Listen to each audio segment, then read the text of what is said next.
Welcome to Defender Fridays, the weekly rendezvous with the forefront of information security. Don't get that anywhere else, I'll tell you right now. I'm happy to be here with everyone. We're going to walk through, as usual, our weekly chats with some industry experts, leaders, and lots of other folks who have decided to join the panel with us as well.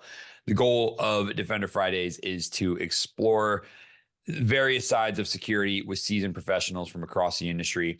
We want to make a safe place where ideas flow, experiences are shared, and knowledge expands.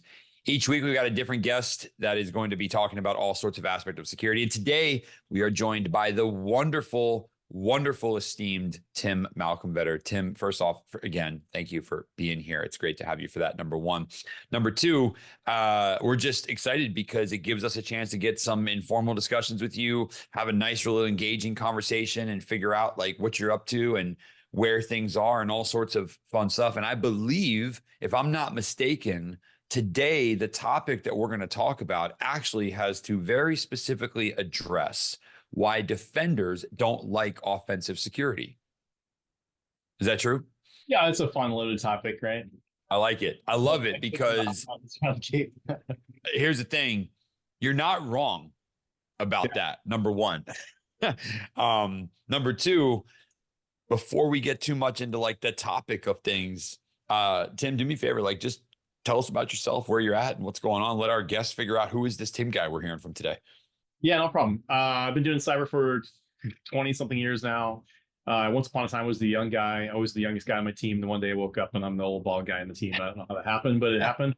Last job right before this one, I was CTO and ran managed services at a company called Sideris. Startup MDR company, where we did some Lima Charlie stuff, by the way. So fun little story. And then before that, I was built and ran the red team at Walmart. This is what a lot of people probably know me for. So I've been in defender practitioner roles. I've been in the red team offense consulting pen test roles, the MDR, MSSP role. I played all sides. So I feel like it's safe. I have credibility to go and say, like, hey, maybe defenders don't always like offensive security. Maybe offensive security is just a little too offensive, because I've been able to say both sides. Yeah. I like that. I like that play on words, by the way, for anyone who's curious.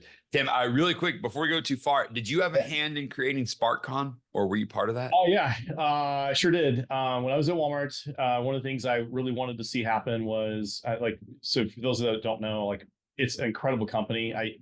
Before I got a chance to go over there, you think like, hey, it's just what you see, buying groceries or whatever. It is the largest company in the world. Mm-hmm. And Americans do not appreciate that. It's on 5 continents. It's like 40, 50, 60 brands. I lose count. They've used all the RFC 1918 space multiple times over. They sell 22 pounds of bananas a second. And they have all the structure behind it to, so I gave this talk back in the day as recruiting. It was come hack bananas. So he used to say I ran the red team, largest banana vendor. So anyway, great times, great story. But one of the things I wanted to see happen while I was there was all the defenders there were, you know what happens is you need both sides, right? Both sides of the coin, the offense and the defense. And there's a lot of defenders there that hadn't seen offense for a while. They're kind of in their own little bubble. They're in Northwest Arkansas, beautiful area. Yep. And like, we're just like, hey, we got to figure out how do we get more people into things like DEF CON, B-Sides, Black Hat. Like, we got to bring that to them. And it turns out it's really expensive to take like 1,000 people and ship them to Vegas every year. So we're trying to figure out, like, how do we bring this kind of stuff to where these people are? And so I said, hey, let's go down the path of doing this. And then the CISO said, yep, you're doing it. And so we created SparkCon. And so the little story behind that is the Walmart logo that you've seen, the little yellow asterisk looking thing, is actually called the Spark. And that's that's why it's SparkCon. They've done it for, they said this last one was the 5th annual. But it's actually been longer than that. COVID took a couple of years out in the middle where they didn't really get to go. The first one was like 7 or 8 years back. Nice. And for anyone curious, SparkCon has leet speak in it as well. The A in Spark is with a 4. Yeah. I got to say, so Tim, I don't know why you didn't start your introduction off that way. No, I'm just kidding. So SparkCon for me has always been, for anyone who's really curious, this like, I'm going to call it like this kind of bucket list conference that I've always wanted to go to, only because every time I read over the agenda, it's like just wall to wall action packed located, stuff. I akin it very much to like SleuthCon or some of the other ones that you get kind of in the DC area, because there is very little in the way of like vendor pitches and stuff like that. It's like straight to the point. Here's some awesome stuff that we did on like an e-commerce cybercrime side and everything like that. But yeah, it's really, really, really cool to see. And for anyone who's curious, it is I've actually seen the studio where it was done. I went and taught in Bentonville once, and I have seen like a few different areas of where it was hosted and stuff, but it's in this beautiful arena, which is kind of in the headquarters area. But I don't think we're here to talk too much about Walmart or Bentonville, Arkansas, but nonetheless. Yeah. That being said, so tell me a little bit about your background in like offensive, defensive capabilities. I'm curious about you kind of coming out and being like, sometimes defenders don't like the side of it. What's the genesis of that thought there? How do we get started with defenders not liking offensive people? Well, I mean, there's the short version of it is like anybody, like just like when I was talking a second ago that the Walmart defensive crew got in their little defensive bubble and didn't know what offense looked like. We want to bring hacker talks to them. If you spend a lot of time in the pen test world, you kind of start to breathe your own air, and it doesn't always have the same meaning.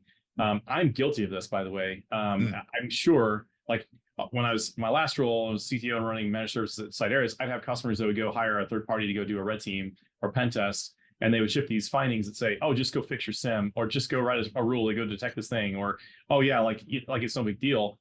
And because I was now living and breathing and eating like not just detection engineering, but also detection engineering at scale, I felt really bad because I suddenly thought, like, man, how many times have I written crappy findings like this? Where I say, just go detect this. Kerberosing, no big deal. I mean, I know you're a small 500 person org. It's only going to fire 1,500 times a day, but you could triage all those, right? Yeah, easy. So I think it comes from stuff like that, and then there's a lot of fist bumping and bravado. Like the one thing that offense gets that defense doesn't get is offense can go and brag about what they do, because almost all of offense is consulting. So you get to go, you have the pleasure of not admitting who your employer is and who the victim of your like success is, right? Whereas defenders don't get to do that. There's so many defenders I've met that have done amazing things that they are completely buttoned up and they're just never going to be able to share it, not in a public forum, what kinds of cool things they've done, whether it's responding to a breach or a unique custom detection or just some fancy engineering that they had to do on a shoestring budget or whatever. Like generally speaking, they are like NDA'd and zippered up.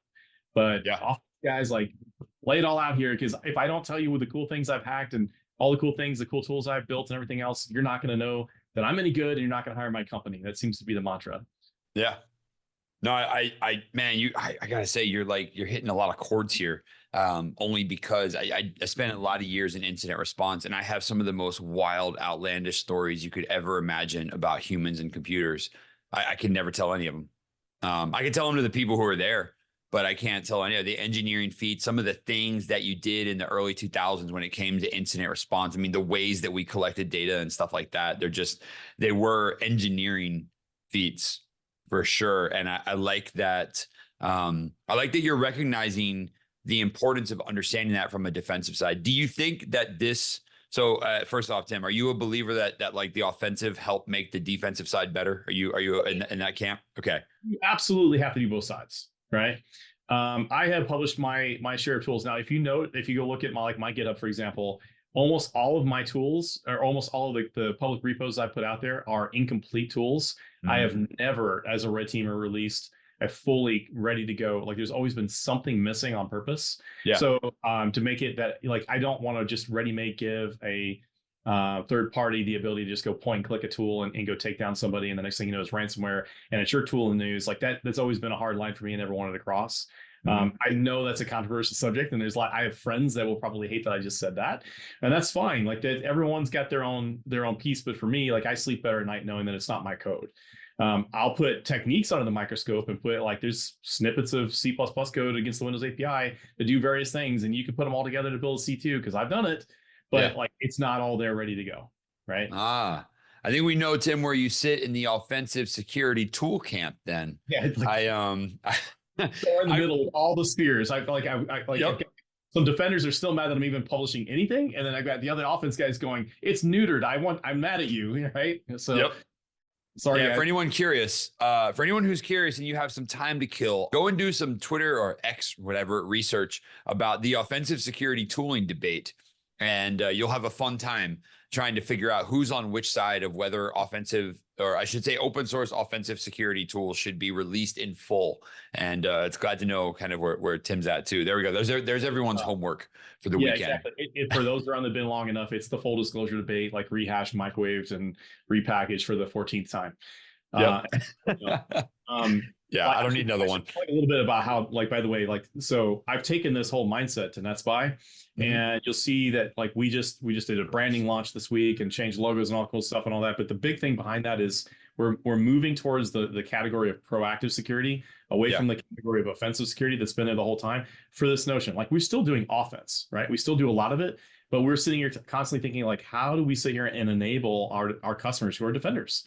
You know, like, that's at the end of the day, like, if we don't have defense, like, there's no point in having the offense. Like, the offense market doesn't exist except to serve the defense market. So, like, that's part of who we are and what we do.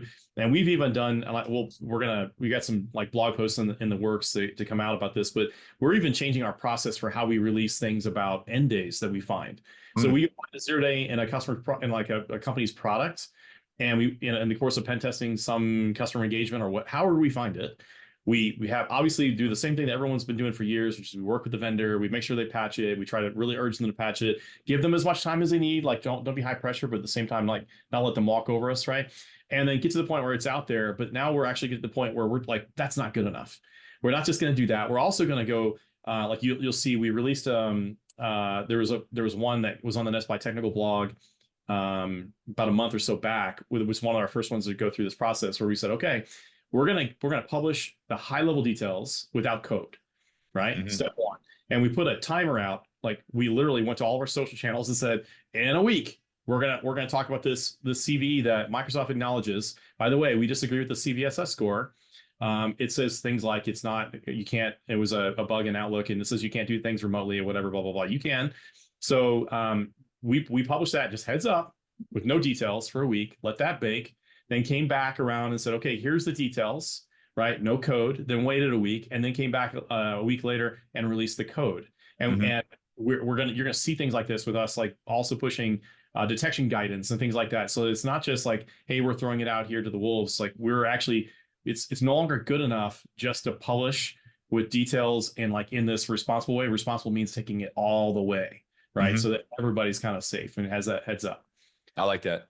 Yeah, someone even mentioned in the chat here, where did I see it? First off, whoever said don't go do the research on open security tool, you're 100% correct, Ben. But yeah, Ben even suggested releasing Sigma rules with the tool. Like, I love the idea of going kind of full circle and being like, here's this thing that I did, and then here's the telemetry that you would need to see it, and then here's a detection or a way to go and find it as well. I kind of like almost the offensive side, almost I was looking at the defensive side too. Like, how would I catch myself doing this thing? And I think it's a really good way, because the consistent argument that gets made is, well, the tools are out there, so defenders can just go write detections if they need to. And it's like, in theory, you're not wrong. However, it's a really tough equation to balance out, because that POC, that piece of code can launch can launch an exploit, or can get root level access, or whatever it is designed to do, within a matter of seconds. Meanwhile, I've got a team that does not have any detection engineers. They need time to break down, understand what that thing is. It's tough, right? It's a tough bit of balance there. But I do like the idea of kind of that responsible full circle disclosure side of things too. I'm curious, when you just a little bit of inside scenes here, when you do place a timer on it like that, do you get any people in the interim who are like, come on, give it to us early? I heard of nothing, but you know what did happen? Like, it actually was one of the most trafficked things we put on our blog in a long time. So from a marketing perspective, it was like worth the clicks. Like, it got everyone's attention and gave them a countdown. So, like, that was unintended. That was not the goal at all. But, like, it was one of the most clicked on things we've put out in a long time. But kind of taking what you're just saying there, Matt, and, like, going a little bit further, it's not just there's like Sigma rules, or there's like detection guidance, but then there's also understanding, is this a hunt, or is this like production ready detections? Because there's a lot of things that we can go and find, like, And the thing about this is offensive guys, unless they've spent time doing this work, aren't going to know. Right. So we're trying to really sharpen that muscle internally and just say, like, we need to be better about this. We need to understand the difference. There's one thing for us to be able to push out and like say, okay, here's how we think you can see this. Here's what the telemetry is. But if we don't know that this is a production ready type of detection, we'll tell you this is hunting guidance. Like, we're going to specifically say that this is hunting guidance, meaning we don't expect you to be able to pop this in right away and go turn this in your sock and then like not deluge them and knock them over. So there's a whole thing there. Like really, I want to take this all the way and really make the maturity happen all the way through. Yeah. This is where you get security analysts F5ing the Florian Ross Sigma repo. Like, come on, man. Come on. Let's go. Give me this new CVE coverage and I'll have coverage for it because we just adapt and bring that in. Nice. No, there's a really good active debate. I wish some of y'all would come off mute. If you're one of the panelists, feel free to come off mute and jump into the conversation as well. I'm liking some of the conversations that are being had here about who's benefiting when we kind of release code out there and things like that. It's definitely an interesting debate. But I can also see back to like kind of the original topic, Tim, about looking at how defenders or how blue teamers feel about red teamers and things like that. Do you guys still run into kind of the old world thinking where it's like, oh, here we go, it's another pen test and it's just like this dreaded scenario, or is it more interactive and collaborative now? I think there's probably a little bit of mix of everything because we being the largest pen test company in the world, we deal with everybody from like really small companies all the way up to the Fortune 10, right? Like, so like you're going to see different levels of maturity, different levels of responsiveness, and even inside the same organization, we might have more than one customer that's thinks about it a little bit differently. But no, one of the things we do that's a little different is we deliberately think about not just throwing a pen test like PDF report that's 100 pages long at you and expecting you to consume it and do something with it. Which is why our previous platform Resolve just got replaced with a new one, just got announced this week too, as part of the whole brand thing. We've always had the ability, or for years, we've had the ability to push findings to ticketing systems. And we want it to be a living document, and we want it to be part of the workflow and life cycle, just like, when I was on the SOC side, what do you do when you have an alert? Well, you do all the work and everything, but you end up pushing into ticketing systems. You, as the MSSP or MDR provider, might have the most beautiful looking user interface in the world, and it means nothing if the SOC guys don't want to work off of it. And if they're like, I used to joke and tell customers that, and this always resonated with the technical guys. Like, we have this belief that you don't like any ticketing systems, and your preference would be to have 0 of them. And so you definitely don't want one more from us. Right. And every time they'd always laugh and say, yeah, I don't want yet another ticketing system. Right. I've got one for security. I've got one for general IT. And I probably have a really expensive SOAR solution that all I'm really using for is ticketing. Right. It's just a fancy ticketing system at the end of the day. So we look at the same thing over here on this side, on the pen test side. We will take the pen test report up, find like all the findings get carved out. They become like integrate with your Jira, ServiceNow, whatever your ticketing system is. And then you can go and like push into the respective teams and track the life cycle on them, request, retests and remediation, validation, that sort of thing through it. The whole deal, because we want it to be like part of the process and part of the life cycle, and not just like this waterfall-ish. We did it once, we threw it over the fence and see you later. Oh, and by the way, go hire a project manager to spend 2 weeks to carve this thing up, probably put it in Excel, then from Excel, put it into this, and by the way, we've actually had customers that do this. Like, it's really painful. Why does Excel always enter every workflow? Yeah, always. We are columnar and tabular people. We really are. Yeah, I think humans in general love stuff in cells, columns, and tables. Like, it just makes so much sense. I feel like whoever created Excel, maybe, and not that this is what we're here to talk about today, but I feel like for 10 seconds, whoever created Excel was like, nah, this is how humans are going to consume stuff in the future. And everyone's like, nah, no way. Come on. It's a Word doc. What are you talking about? And it's like, nope, that changed the world. I love it. I saw a really funny joke on LinkedIn. I don't know who posted it, so I'm sorry, but can't give credit. But the Windows Defender product marketing nomenclature being Windows Defender for this, Windows Defender for that. And somebody saying, I want Windows Defender for spreadsheets. And then somebody else, that one that really resonated is, I want Windows Defender for calendar. Like, I was like, yes, I do. I want Windows Defender. I'd like to note that as of May 3rd, 2024, it is still called Windows Defender, but there is no guarantee amongst any of us that on May 4th, it will also be called Windows Defender. So for those of you who need posterity, Wikipedia is your friend. But nonetheless, I think the rest of us, based on what we like, what you call a Microsoft product. That's how you know how old. If you want to know how long I've been doing this, it's still Microsoft SMS not Nice. CCM. Hey, I still want a live.com email address. I mean, I don't know. I don't know how I even that, like, I sometimes I run into some folks every now and then. This just happened to me the past couple of weeks. I saw someone who had an AOL.com email and I was like, oh, I'm definitely getting trolled here. And they're like, no, you can actually still get email through AOL. I didn't, a lot of you are nodding like, Matt, you're an idiot for not knowing that. And I'm like, trust me, I felt silly for not knowing that. But I bet none of you all know that one of the best security monitoring network security monitoring tools out there was created by the team at AOL. So pop quiz, throw the name in the chat if you know what it is, but nonetheless, I love it. I love it. That's okay. All right. Nick got it. Good job, Nick. All right. Kudos to you. I'm not sure if there's a prize to be had. I'll let, someone else on the team decide that one. But Tim, it's been really good to hear. I'm glad that, back to that question about kind of whether it's been in a collaborative process or not. I'm glad to hear that y'all are thinking of ways to make it more easy to consume these findings. I think the old story of like the pen test report just falls at the bottom of an inbox or gets thrown on the desk and just collects, gets dusty and things like that.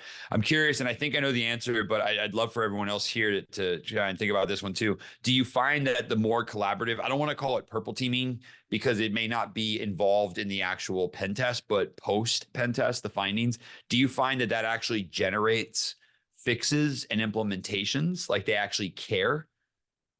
It depends on the customer. Oh man, I want one of these just yeses all the way through. Oh man, I would love to. It does do that. Yeah. For some organizations, they definitely fix it. So we pretty much always sell in remediation tests, like at least one remediation, like validation test with every pen test we sell. And you'd be surprised at how few customers actually take us up on that. Wow. Very few actually ask us to go back and test it. And the ones that do, of a subset of them, they may ask us for more than one. And that's very, very rare. It's getting more frequent though. The ones that are asking for it are, they're also wanting to split it up into multiple stages. They're getting really smart. They're like, if you do a giant network pen test, there's assets all over the place. There's multiple teams all over the place. So there's going to be different owners of findings. So they can't just get them all ready at once. So they're asking to do it in a more agile way. And it makes sense. Like if you want to stop and think, like agile was the buzzword 15 years ago. If you want to find something in cyber that is still very waterfall, it's pen testing. Because almost always, especially the compliance driven where you need a third party pen test, maybe not as part of an internal AppSec program. And we do some of those, we augment a lot of internal AppSec programs too. But outside of that, like if it's something like, hey, I'm going to define my scope. I'm going to go hand you this thing and you're going to go do your work and you're going to give me a report. And then it's waterfall. Yeah. And it falls out. And then I'll see you next year. Right. We're trying to kill that off, which is the way we approach attack surface management and all the rest. We're trying to make it continuous. We want to make it a nonstop agile kind of a thing, which is really funny that we're over here going agile. It's the new word, but it is for this. Yeah.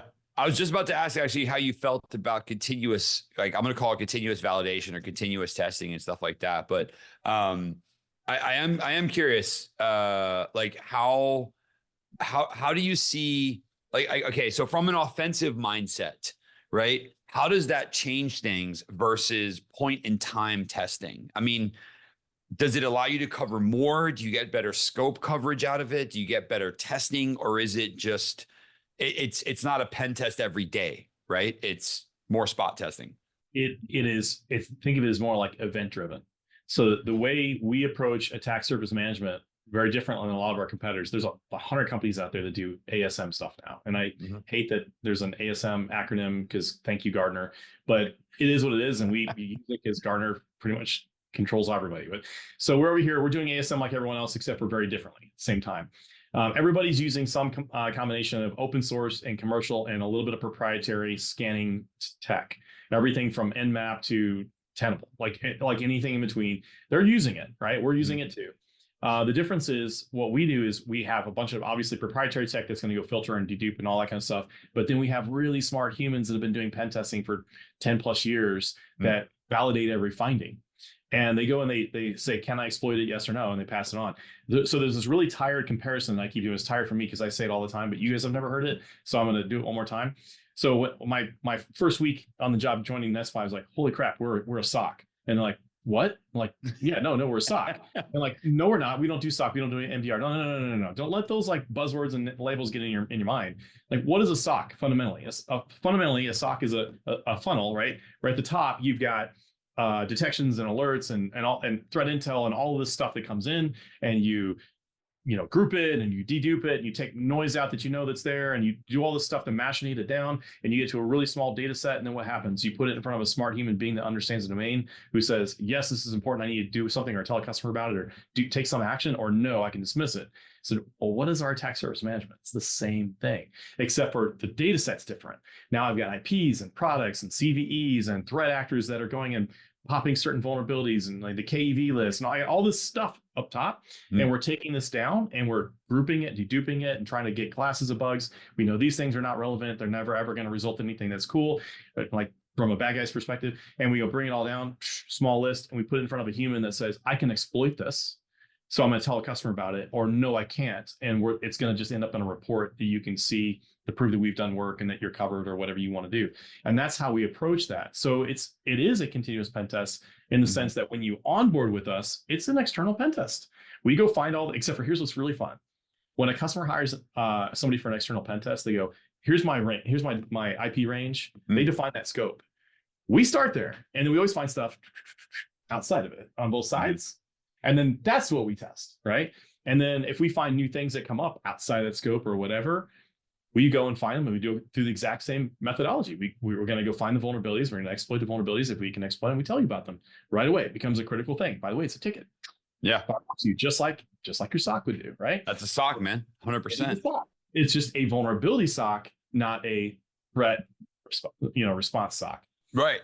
You know what I find funny is, as you're describing this whole process, it's really tough to draw the lines between like ASM and continuous testing, and I would say good pen testing. I would say, right? Because I think even though you get started with that scope, that IP range, whatever it might be, as you demonstrated, right? It doesn't take long for me to pull on a thread I'm supposed to pull on to uncover a bunch of threads I'm not supposed to pull on.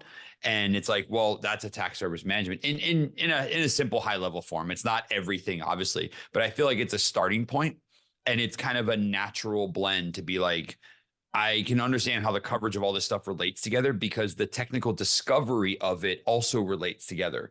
It's not like if I'm doing a pen test or I'm doing anything offensive, I'm like, no, I am not looking at attack surface. I am simply looking, and it's like, no, you are. You have to start there, and the technology all becomes really complementary as well. Tim, you're not going to believe this. We're at the top of the hour. Oh. That happened fast, super fast. But this has been a fantastic conversation. Thank you so much. I want to give you the last like 30 seconds or so to just once again remind everyone, where can they meet more of Tim? Twitter, X, whatever is it called anymore? Microsoft Elon's personal pet project. I'm out there. It's my last name, MalcomVetter. You can find me there. LinkedIn is probably where I'm more active these days. But there's a GitHub repo. I haven't put a lot of stuff out there in a little bit, but there's some fun stuff out there. Just say hi. Awesome. Tim, thank you so much for joining us here today. Everyone, it's been another amazing episode of Defender Fridays. As usual, we got just enough of a taste to know that I want to get Tim back for like another 4-hour episode, but let's do it. We got to stop here and say, Tim, thank you so much for joining us. Everyone else, thanks again as always, and we'll see you next week. Bye-bye.